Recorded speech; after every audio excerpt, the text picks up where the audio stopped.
என்ன இது? இன்னும் இந்த மித்திரனை ஆளையே காணும். வந்து இவ்வளவு நேரம் ஆகிறது. எங்குதான் சென்றிருப்பான் இவன்? மித்திரா, வந்துவிட்டேன். எவ்வளவு நேரமாக காத்து கொண்டிருக்கிறேன் தெரியுமா? என்ன இவ்வளவு பொறுமையாக வருகிறாய்? அது அரண்மனை தோட்டத்தில் ஒரு சிறிய வேலை இருந்தது. அதை முடித்துவிட்டு வர நேரமாகிவிட்டது. சரி, சொல் மித்திரா. இப்போது எங்கிருக்கிறாய்? உன் தாத்தா உனக்கு அளித்த மாளிகையில் தானே? அங்கு சித்ரலேகாவுக்கு எல்லாமே சரியாக இருக்கிறதா? இல்லை ஏதாவது குறைவாக இருந்தால் சொல், என்னால் முடிந்த உதவி செய்கிறேன். அதெல்லாம் ஒன்றுமல்ல. நாங்கள் இருவரும் நிம்மதியாக சந்தோஷமாக இருக்கிறோம். ஆனால் நான் இங்கே உன்னை வர சொன்னது ஒரு முக்கியமான விஷயத்திற்காக. நான் நாங்கள் இருவரும் திருமணம் செய்து கொள்ளலாம் என்று முடிவு செய்துள்ளோம். இது மிகவும் சந்தோஷமான விஷயம்தானே? ஆனால் ஜமீன்தார் ஐயாவின்... இல்லை மித்திரா, தந்தை இந்த திருமணத்தை ஏற்றுக்கொண்டாலும் ஏற்றுக்கொள்ளாவிட்டாலும் அவள் அவள் மாத்திரம்தான் என் மனைவியாக வர முடியும். நீ சொல்வதெல்லாம் சரிதான் சந்திரா. இருந்தாலும் ஜமீன் ஐயாவை மீறி எப்படி இந்த திருமணம்? இங்கே பார் மித்திரா, நான் அவளை அழைத்து வந்துவிட்டேன். அவளும் என்னை நம்பி வந்துவிட்டாள். இன்னும் எத்தனை தினங்கள் திருமணம் ஆகாமல் ஒரே மாளிகையில் இருவரும் வசிக்க முடியும்? ஊர் அதை தவறாக பேசும். அதுவும் இல்லாமல் என் சித்திரலேகாவின் மீது ஒரு சிறிய கலகம் பட்டாலும் அதை என்னால் தாங்கிக் கொள்ள முடியாது. நான் அவளை திருமணம் செய்து கொள்ள வேண்டும். அதுவும் மிகவும் ஆடம்பரமாக இல்லாவிட்டாலும் அனைவரையும், இந்த ஊரில் இருக்கும் அனைவரையும் அழைத்து விருந்து வைத்து ஓரளவுக்காவது அவள் மனம் நிம்மதியாக சந்தோஷம் அடையும் அளவுக்கு ஒரு திருமணம் செய்ய வேண்டும். அதற்காகத்தான் ஏதாவது வேலை கிடைக்குமா என்று பார்த்து கொண்டிருக்கிறேன். வேலைக்கு சென்று சிறிது பணம் சேர்த்து வைத்து அதை வைத்து எங்கள் திருமணத்தை நடத்தலாம் என்று முடிவெடுத்துள்ளேன். ஆனால் வேலைதான் என்ன செய்வது என்று எனக்கு ஒன்றும் புரியவில்லை. அதற்காக தான் உன்னை அழைத்தேன். எனக்கு உன்னை இப்படி பார்க்க மிகவும் வருத்தமாக இருக்கிறது சந்திரா. அமர்ந்த இடத்திலேயே உனக்கு அனைத்தும் கிடைக்கும். ஜமீனின் ஒரே வாரிசாக இருந்தாய். ஆனால் இப்போது வேலை தேடி கஷ்டப்படுகிறாய். எனக்கு மிகவும் வருத்தமாக இருக்கிறது. ஆனால் எனக்கு மிகவும் சந்தோஷமாக இருக்கிறது. நான் விரும்பிய என் சித்திரலேகாவை நான் கஷ்டப்பட்டு உழைத்த காசை வைத்து திருமணம் செய்து கொள்ளப் போகிறேன். இதுவும் ஒரு வகையில் நிம்மதியாக, சந்தோஷமாக, பெருமையாக இருக்கும். என்னமோ கூறுகிறாய். சரி, நீ சந்தோஷமாக இருந்தால் எனக்கு அதுவே போதும். சரி சொல், உனக்கு என்ன வேலை தெரியும்? எனக்கு தெரிந்ததெல்லாம் போரில் சென்று சண்டையிடுவது. சந்திரா, அதற்காக மீண்டும் உன்னை போர்ப்படையில் செல் என்று என்னால் சொல்ல இயலாது. பிறகு சித்திரலேகா என்னை அவ்வளவுதான். இல்லை மித்திரா, அவளே சொன்னாலும் இனி நான் போர் வேலைகளுக்கெல்லாம் செல்ல போவதில்லை. இங்கேயே ஏதாவது வேலை கிடைத்தால் நன்றாக இருக்கும். சிறுவயதிலிருந்து போர் போர் பயிற்சி என்று அதிலேயே கவனம் செலுத்தியதால் எனக்கு வேறு எந்த ஒரு வேலையும் தெரியாது. சந்திரா, நீ பேசாமல் மீண்டும் அரண்மனைக்கே வேலைக்கு செல்லலாமல்ல? நீ போருக்கு தான் செல்ல மாட்டாய். அதனால் போர்ப்படை தலைவன் வேலை வேண்டாம் என்று கூறிவிட்டாய். அதற்கு பதிலாக ஆயுத கிடங்கில் ஏதாவது வேலை கிடைத்தால் அங்கு செய்யலாமல்ல? அது உனக்கும் அவ்வளவு கடினமாக இருக்காது. கொஞ்சம் உனக்கும் நன்றாக இருக்கும். இல்லை மித்திரா, இனி நான் அரண்மனையில் இருக்கும் எந்த வேலைக்காகவும் வரப்போவதில்லை. வேறு ஏதாவது வேலை கிடைத்தால் நன்றாக இருக்கும்.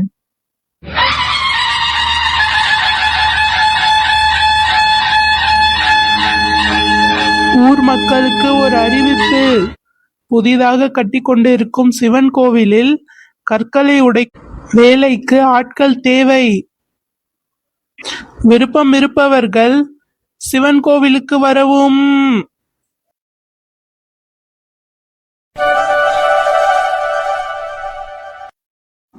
மித்திரா, எனக்கு வேலை கிடைத்து விட்டது. என்ன சொல்கிறாய் சந்திரா? நீ கற்கள் உடைக்கும் வேலைக்கு செல்ல போகிறாயா? ஆமாம். சந்திரா, இதெல்லாம் ஜமீன்தார் ஐயாக்கு தெரிந்தால் என்ன நடக்கும்? வேண்டாம் சந்திரா, நான் உனக்கு வேற ஏதாவது நல்ல வேலையாக பார்த்து சொல்கிறேன். நீ சென்று வெயிலில் கஷ்டப்பட்டு கற்களை உடைப்பது, ஐயோ வேண்டாம், நினைக்கவே மிகவும் வருத்தமாக இருக்கிறது. மித்திரா, எல்லா வேலையும் நல்ல வேலைதான். யாரையும் ஏமாற்றாமல் திருடாமல் மனதுக்கு பிடித்தது போல நன்றாக வேலை செய்தால் அதுவே போதும். அதுவும் இல்லாமல் யாருக்காக நான் வேலை செய்ய போகிறேன்? நம் சிவன் கோவிலுக்காக தானே. அந்த சிவன் நம்மோடு துணை இருப்பார். இருந்தாலும் சந்திரா, நீ இதை பற்றியெல்லாம் தந்தையிடம் சொல்லிக் கொண்டு இருக்காதே. எனக்கு நேரமாகிறது. நான் சென்று அந்த வேலை என்ன என்று பார்க்கிறேன்.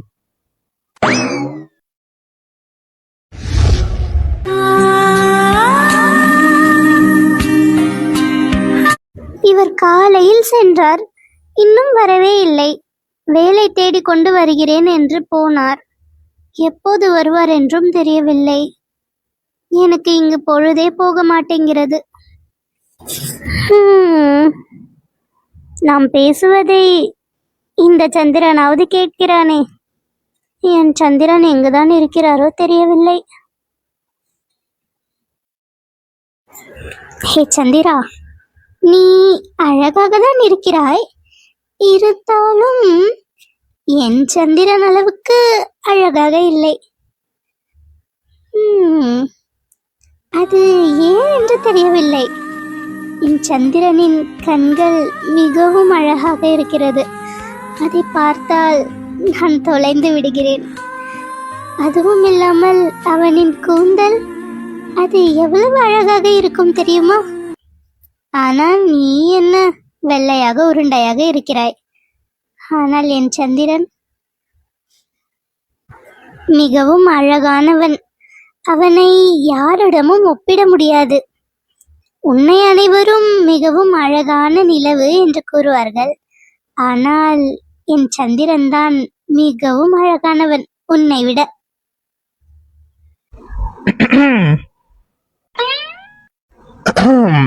யாரோ என்னை மிகவும் புகழ்வது போல தெரிகிறது. அது அது ஒன்றுமில்லை. இப்போதுதான் வந்திருக்கிறீர்கள் அல்ல, நான் உங்களுக்கு உணவு எடுத்து வைக்கிறேன். உணவு உண்ண வாருங்கள். எங்கே செல்கிறாய்? உன்னை நான் போக விட மாட்டேன்.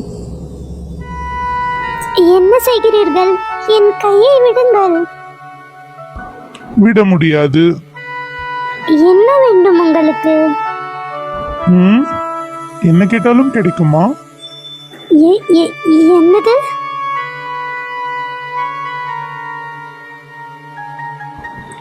உன் கண்களை மூடு.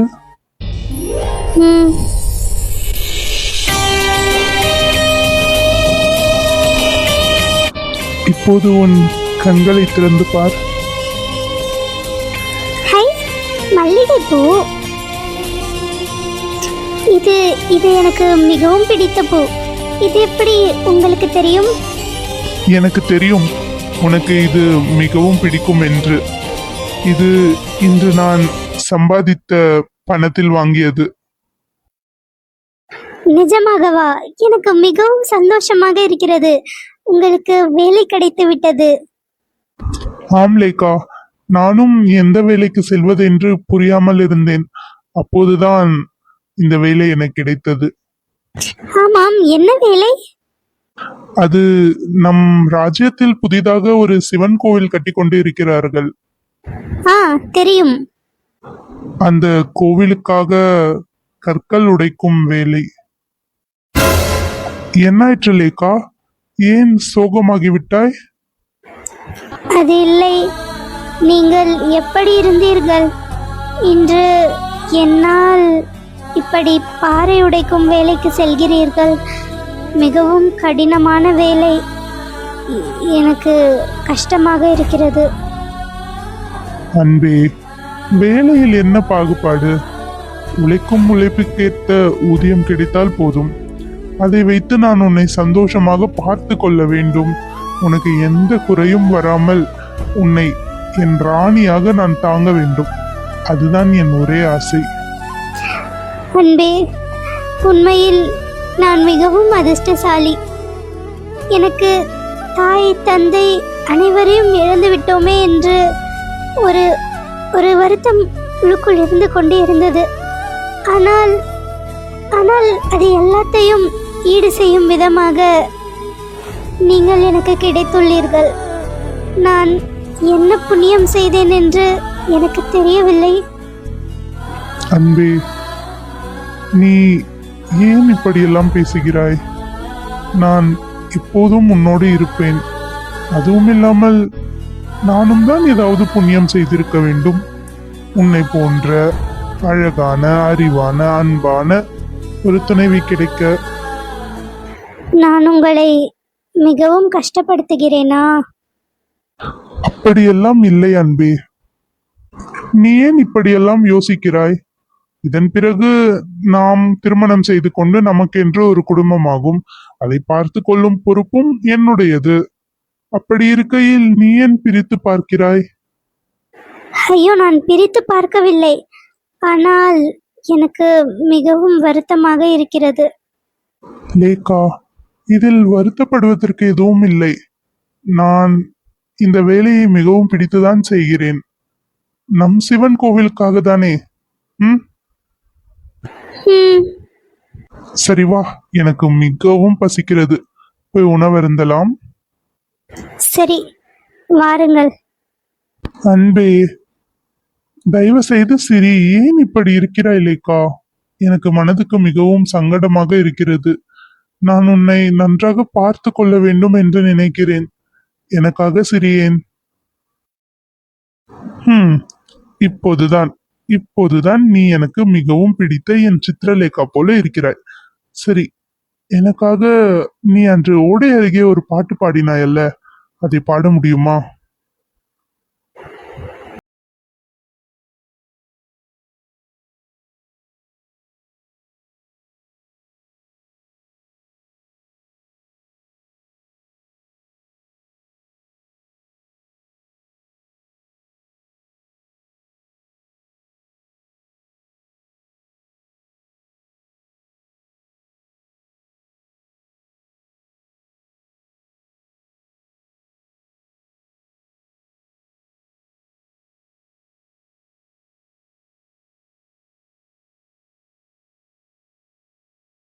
ஆஹா, மிகவும் அருமையான பாடல் அன்பே. நீ மிகவும் அழகாக பாடுகிறாய். ஆனால் இது என்ன மொழி என்றுதான் எனக்கு இன்று வரை புரியவில்லை. இது கன்னட மொழி. அப்படியா? சரி சரி. ஆனால் ஒன்று, நமக்கு குழந்தைகள் பிறந்தாலும் நீ இந்த பாட்டையே பாடு. நானும் நம் குழந்தைகளோடு குழந்தையாக உறங்கி விடுவேன். உங்களுக்கு எப்போதும் வேடிக்கை பேச்சுகள் தான். சரி, போய் உணவருந்தலாம், வாங்க. சரி அன்பே.